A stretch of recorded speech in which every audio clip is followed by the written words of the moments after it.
Alhamdulillahirabbil alamin. Sebagaimana dalam hadis baginda Rasulullah sallallahu alaihi wasallam dari Abu Hurairah dan Abu Sa'id radhiyallahu anhu, mereka berdua berkata, Rasulullah sallallahu alaihi wasallam bersabda, tidaklah suatu kaum duduk berzikir mengingat Allah, melainkan mereka dikelilingi oleh para malaikat, diliputi oleh rahmat, diturunkan sakinah ketenangan, dan mereka disebut oleh Allah di hadapan malaikat yang ada di sisinya.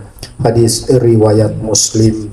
Bahwa sesungguhnya orang-orang yang dimaksud di sini di hadis ini adalah kenyataannya ada pada kita, maka bersyukurlah kita hadir di majelis yang mulia ini, bahwa sesungguhnya majelis Rasulullah sallallahu alaihi wasallam ini terhubung dengan baginda Rasulullah sallallahu alaihi wasallam.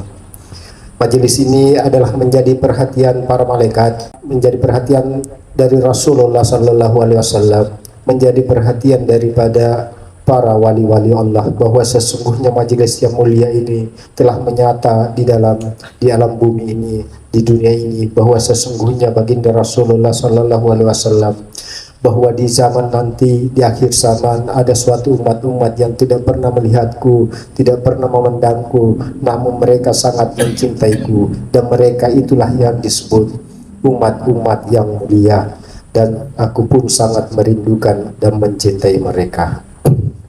Maka bersyukurlah orang-orang yang terpanggil hadir di majelis Rasulullah sallallahu alaihi wasallam, karena sesungguhnya menggunakan nama Rasulullah tidak segampang itu untuk dijadikan sebagai nama majelis. Mestilah mendapat izin dari baginda Rasulullah sallallahu alaihi wasallam, sebab di surah An-Nur sudah sangat nyata, di surah An-Nur 62 sangat nyata, bahwa yang disebut orang-orang mukmin adalah mereka yang meminta izin setiap ada keperluan.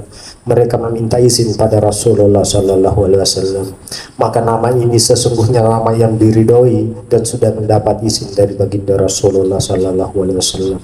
Tentu untuk mendapatkan izin adalah kontak rohani, terhubung dengan rohani, karena sesungguhnya Rasulullah cahayanya ada di dalam diri kita. Di surah Al-Hujarat ayat 7, fikum Rasulullah, bahwa di tengah-tengah diri kamu ada Rasulullah sallallahu alaihi wasallam, yang melalui cahayanya itulah akan membimbing umat-umat kepada jalannya yang lurus. Bahkan di surah An-Nur 35 sudah sangat nyata bahwa sesungguhnya Allah membimbing manusia melalui cahayanya, dan cahaya itu adalah cahaya Nur Muhammad Rasulullah yang ada di dalam diri kita.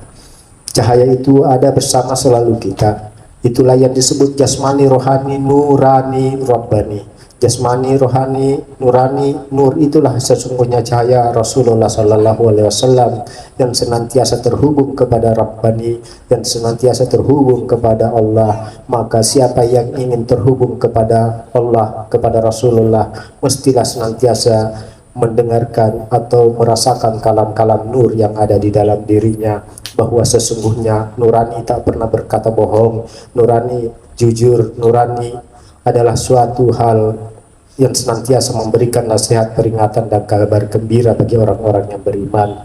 Nurani inilah rasa tak pernah bohong. Sir inilah sir yang rasa yang tidak berhuruf dan tidak bersuara.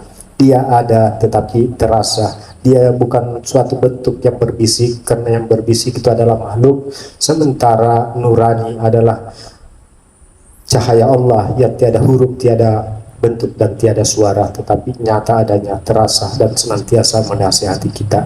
Jagalah nurani itu dengan senantiasa melantungkan salawat kepada baginda Rasulullah sallallahu alaihi wasallam, dengan senantiasa memanggil namanya sebagai bentuk panggilan dan jawaban atas kerinduan Rasulullah sallallahu alaihi wasallam. Ummati, ummati, ummati, ya sayyidi ya Rasulullah, ya sayyidi ya Rasulullah, ya sayyidi ya Rasulullah. Inna Allah wa malaikatahu yusalluna ala nabi, ya ayyuhalladzina amanu sallu alaihi wa sallimu taslima. Mari kita lantunkan ya sayyidi ya Rasulullah yang disampaikan